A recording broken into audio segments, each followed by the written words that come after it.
Hi guys, this topic about development of the nose. The fourth week of gestation, embryological development of the human nasal cavity begins. It's developed from the frontonasal process that grows over the developing forebrain and contribute to the formation of the nasal placoids. That's placoid developed from the mesenchyme. Between the 4 to 6 weeks, it separates nasal cavities from the frontonasal process progresses persistently at the midline and fuses with the extension of the mesoderm form bilateral maxillary processes. It fuses with the bilateral maxillary processes bilaterally. This fusion creates midline septum and thus two distinct nasal cavities. So nasal cavities formed by the two maxillary process with fusion with frontonasal processes. The posterior nasal septum continue to grow with the mid palatal shelf fusion of secondary palate and anterior nasal septum is contiguous with the primary palate. The mesenchymal tissue surrounding the nasal placoid is in the inverted U shape forming the nasolateral and nasomedial process. In between these, then nasal pit is developed. Like this nasal placoid form the nasolateral process and this is nasomedial process. So nose developed from this maxillary process fusion and frontonasal process fusion, and this placoid nasal placoid develop into lateral nasal process and the nasomedial process, nasolateral process or nasomedial process. So this is fusion between the maxillary process, nasal placoid, frontonasal process, nasolateral process and nasomedial process part of the nasal placoid. And this in between this it is nasal pit, it form the nasal cavity and fusion of this form the nasal septum. Okay, this nasal pit continue to develop through 6 weeks until the small oronasal membrane separate the nasal from the oral cavity. This membrane disintegrate posteriorly forming connection between the oral and nasal cavity through the nasopharynx. Posteriorly, its membrane is not developed, so it's from the nasopharynx. The nasolateral process begin to fuse with the maxillary process and form the alveoli and lateral border of the nostril bilaterally. If you see this process about 4 to 5 weeks, this frontonasal process, nasal placoid and maxillary prominence form the whole nasal cavity with septum with primary and secondary palate, and this is below this the mandibular prominence.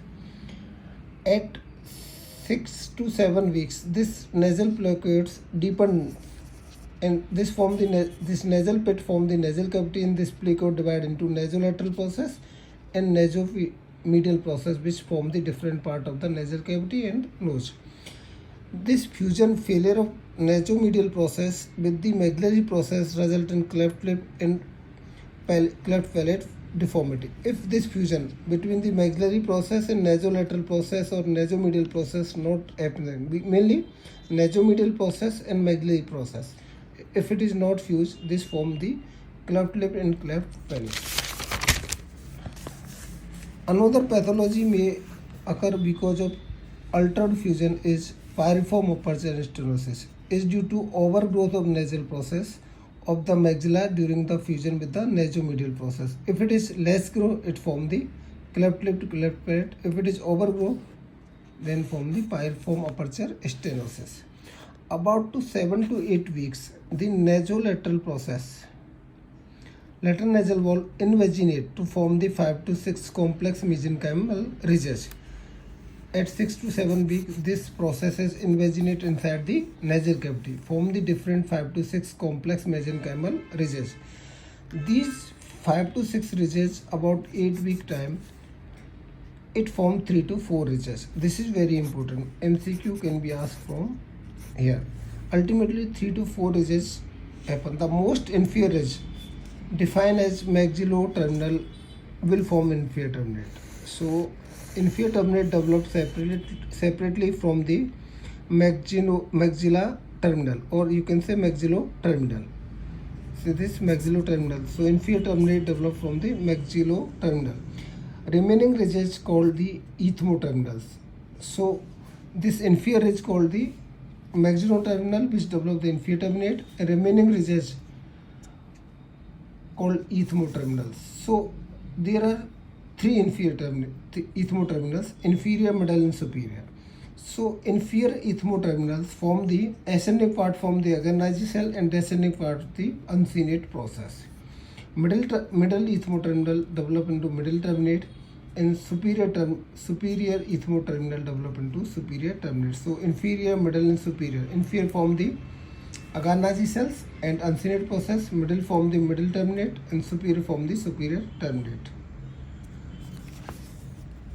This 4th to 5th ethmoterminal, it present from the supreme terminate. Mostly it's not present. It's present only 5% of cases.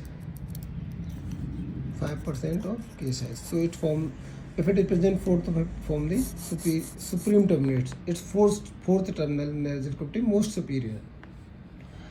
Because of the ethmoterminal theory, the uncinate process named the first ground lamella, first basal lamella. The ethmoid bulla form the second ground lamella, while the middle terminate which attach to laterally form the third ground lamella. Lastly, the attachment of superior and supreme terminate are the 4th and 5th ground lamella respectively. So this is helpful in surgical endoscopic approach, in coronal approach. If whatever you are doing, we have to open each and every lamella and go through sinus surgery. A thorough understanding of sinonasal embryo helps provide otolaryngologist with additional insight into the pertinent surgical anatomy. So we think embryology is not important. I think it's very important because it makes us surgically sound, so that we can understand pathology from embryology to acquired. Thank you so much.